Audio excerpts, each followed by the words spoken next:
तामगाव इथं संत तुकाराम बीज सोहळ्यानिमित्त निकाली कुस्त्यांचं मैदान आयोजित करण्यात आलं होतं। या मैदानाचं पूजन आमदार ऋतुराज पाटील यांच्या हस्ते झालं। यावेळी गोकुळचे संचालक प्रकाश पाटील, जिल्हा परिषदेचे माजी उपाध्यक्ष शशिकांत खोत, संजय जाधव पावंडे, सागर पाटील, राजेश पाटील, राजू पावंडे, उपसरपंच महेश जोंधळेकर, शिवाजी जोंधळेकर यांची प्रमुख उपस्थिती होती। पहिल्या क्रमांकाची लढत शाहूपुरी तालमीचा मल्ल राजू ठोंबरे यानं जिंकली। शशिकांत बोंगारडे यानं दुसरा तर आकाश पुजारी यानं तिसऱ्या क्रमांकाची कुस्ती जिंकली।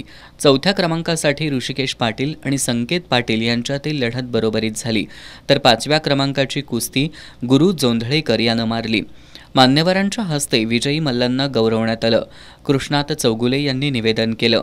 संयोजन कृष्णात जोंधळेकर, सागर चौगुले, धर्मेश गवळी, निवास जोंधळेकर, सुमित यादव, सुधीर कांबळे, चंद्रकांत लाड, स्वप्नील माने, दिगंबर जोंधळेकर, धीरज पावंडे, अनिकेत भोसले, विक्रम गवळी, विजय सुतार, राजन सासणे, उमेश गंगाधर, पप्पू घाटगे, विजय जोंधळेकर, राजेंद्र नलवडे, राजेंद्र गवळी, सूरज शिपेकर, विश्वजित गंगाधर, सुशांत जोंधळेकर, दादासो पिंपळे, दादासो पाटील यांच्यासह सद्गुरू माऊली केबल नेटवर्क यांनी केलं।